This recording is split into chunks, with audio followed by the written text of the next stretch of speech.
Hey there, YouTube. This is Jason, and welcome back to another episode of Jay's Beer Reviews. So today I got a really great episode for you. I'm really looking forward to trying this beer. Today's episode, part one, part two, are going to be about Black IPA.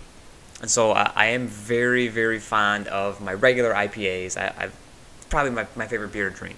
But it's nice to kind of mix it up a little bit. So for the Black IPA, in the brewing world, there's been a kind of argument over the name between Black IPA and between Cascadian Dark Ale.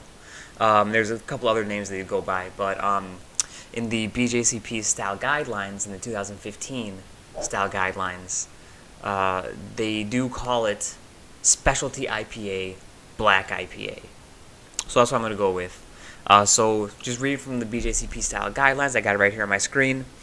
The overall impression for a Black IPA is a beer with the dryness, hop-forward balance, and flavor characteristics of an American IPA, only darker in color.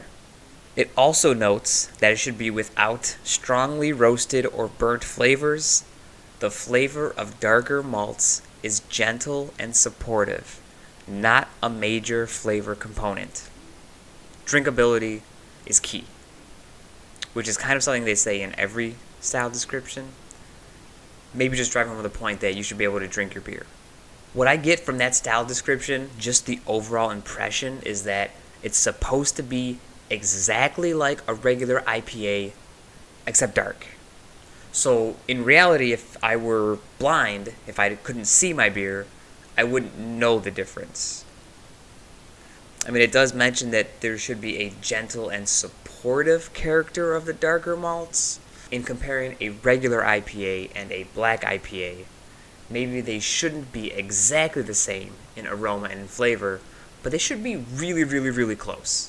So when I drink a black IPA, it should taste just like a regular IPA. There should not be any roast, there should not be any coffee, any chocolate character. Those should not exist in this beer. And so I'm not going to go through and read the whole style guideline, because just to say it's an IPA, you probably already know what it should be. And if you don't, you can click the link that I'll post up to my IPA style description. But at least for aroma, it smells like an IPA. The one thing that I will read is the appearance, because that is the one thing that is very, very different. So it says color ranges from dark brown to black, should be clear although unfiltered. Dry hopped versions may have a bit of haze. If opaque, should not be murky. Good headstand with light tan to tan colors should present. So it should be very, very dark. It mentions a slight bit of cloudiness. That's okay, acceptable, but honestly, when it gets as dark as it probably should be, you probably won't see it unless you tilt the glass so you can see the kind of outer edge of the beer. And so again, the flavor is going to be like an IPA. The mouthfeel is going to be like an IPA. In their comments, it says that most examples are standard strength. So again, you could have, like, your regular black IPA is going to be as strong as a regular IPA, but you could probably have double black IPAs. I know Uinta does their... Is it Doobie? I think their Doobie is a double black IPA, although I might be wrong. And again, the comments just talk about drinkability, that historically it was made around 1990 in the Pacific Northwest, and so that's why some people actually call it a Cascadian Dark Ale as opposed to a black IPA. Personally, I prefer the title Cascadian Dark Ale. However, to each their own. And then for their commercial examples, they list the 21st Amendment's Back in Black. I've had that one. It's pretty decent. Deschutes makes a Hop in the Dark Cascadian Dark Ale. Rogue makes Dad's Little Helper. Southern Tier does their Iniquity. And Widmer makes a Pitch Black IPA. And so just to close the style description section, after reading it, after talking to people about it, my understanding is that a black IPA should be just like a regular IPA, however, black, or very close to black. Some people that I've talked to have said that they love the roasty, chocolatey character you get from a black IPA, and honestly, if they're saying that, they're probably not drinking a good example of Black IPA. So simply going off of what the style description says, again, I'm going into my tasting assuming that I'm drinking a regular IPA that is simply dark. And so let's begin the tasting. Let me introduce the beer that I got for today. This one is from a new brewery that is extremely local to me, and that brewery is called Energy City Brewing.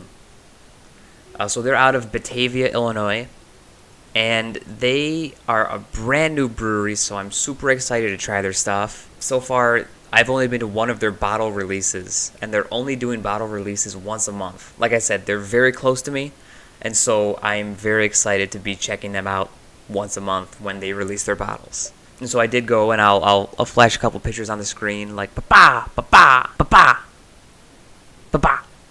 I had a pretty good time. I talked to the brewer. You know, it was very enjoyable. I got to try pretty much all of their beers. And so I got to try their beers. They bottled pretty much everything, and I was able to take home their green to black. That's what they call a Cascadian Dark Ale. And so it says a dark and hoppy style of beer that became popular in the Cascade Mountain region of the Pacific Northwest. Honestly, I know I've been neglecting kind of bottle art lately, but I really like their bottle art very much. Like when I looked at Off Color, they had kind of like black and whites. Again, Energy City Brewing has a very, very like plain looking label, but it's got a ton of information on it. So I really appreciate that one. So it's got some brewer's notes. It says, we chose dank hops for pungent herbal aroma and specialty grains to create flavors reminiscent of dark chocolate brownie. And the other thing is it's got the printed label and the printed information, but it's also got the blank spaces for them to write information in. So handwritten in, it says that it's 7.2% ABV. Again, handwritten in is...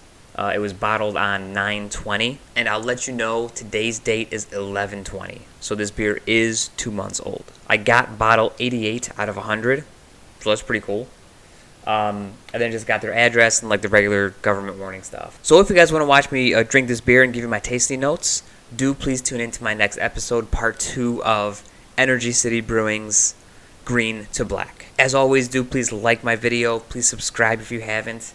And I'll see you guys in the next one. Thanks.